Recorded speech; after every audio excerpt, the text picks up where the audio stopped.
Silipin nga natin mga brother si Tol AJ Moto dito, kung narito pa nga ba siya. Malamang nakapasok na yun, no?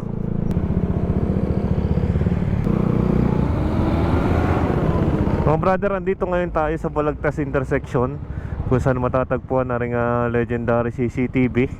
Ang kilalang CCTV. Para nakalis na si Tol AJ Moto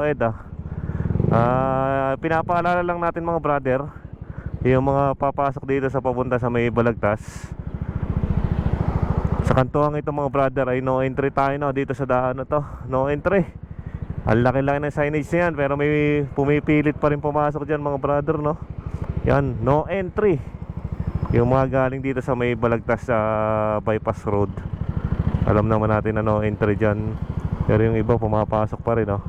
Tama mo, mamimitik tayo mga brother ng mga ng mga pumapasok dito sa no entry, kung meron. Alternatibong daan naman dito mga brother, dito sa kabilang kalye. Yan, alternate route going to diversion road. Yan daan na yan, yung pababa na daan na yan, sa pagitan ng bahay na to. Pwede kayo doon dumaan pag papunta kayong diversion road, papunta doon sa Bulbok.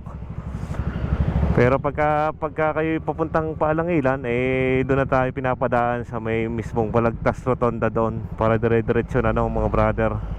Form na siguro ang mga tao dito, kaya wala na masyadong dumadaan dito mga brother. Dito sa kantuhang ito.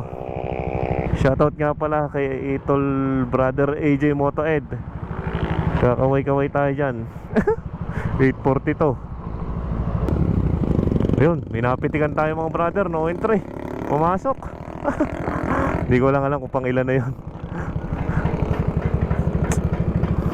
Hindi ko lang alam kung anong reason nun. Baka naman exempted yung mga tricycle, dahil alam ko may terminal sila doon, no? Comment down below sa mga nakakaalam mga brother.